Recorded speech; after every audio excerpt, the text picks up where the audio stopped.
Okay guys, as I'm thinking about it, I wanted to share one more modification that I've done to my press. What I did was I added some thrust bearing washers, and I'm going to show you a little picture over here because I don't want to take my whole thing apart.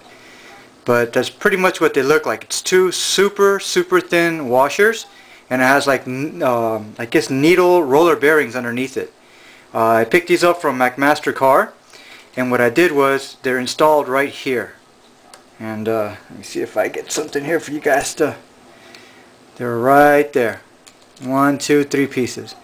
And what this did was it enabled me to tighten down the shell plate here almost all the way down as far as it'll go.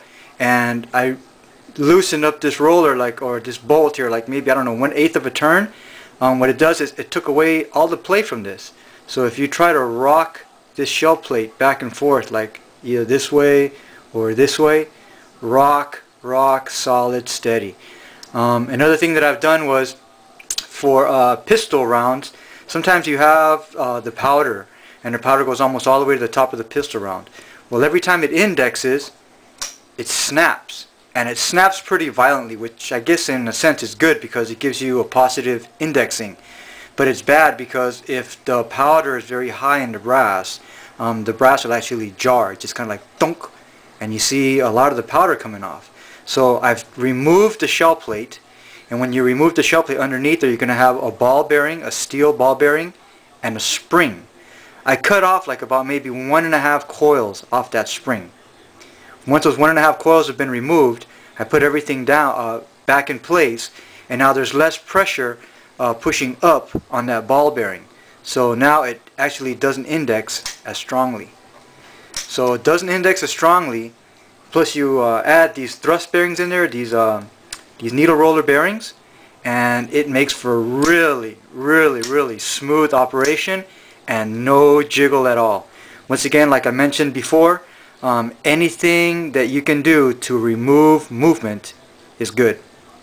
Now let me just add something here. I was talking to a buddy and he was saying adding these thrust bearings or these needle roller bearings is not too good because you've actually taken away some of the play, and you might need some of that play, you know, in case something gets stuck underneath there. Well, I say two things. One of them is make sure that you always keep an eye out on what you're doing, because sometimes you'll roll a load around in there and the round will not have a primer, and you're going to start spilling powder all over the place.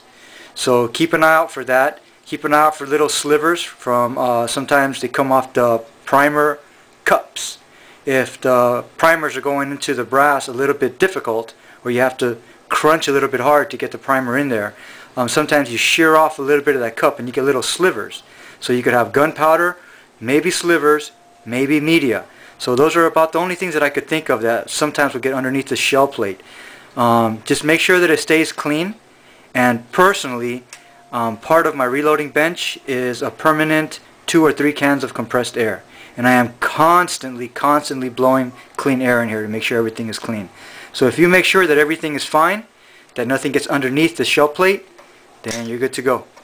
But that really reduced the snappiness by cutting off 1.5 coils from the spring underneath the ball bearing, and then from putting in the thrust bearings to tighten it up, and there is zero play on this puppy now. So all those in conjunction with the Win Gun Works, the Unique Tech parts, just tightening everything up is going to give you really good, consistent, accurate ammo. So just another thing that I thought I'd mention. If I could find the parts, I'll actually put the part numbers up for you guys. And this is also another modification that you can do for the Dillon XL650. So now we're going to get into the reloading again. This is just a little thingamajig I threw in here for you guys. So I'll see you in like about another 1 or 2 mics.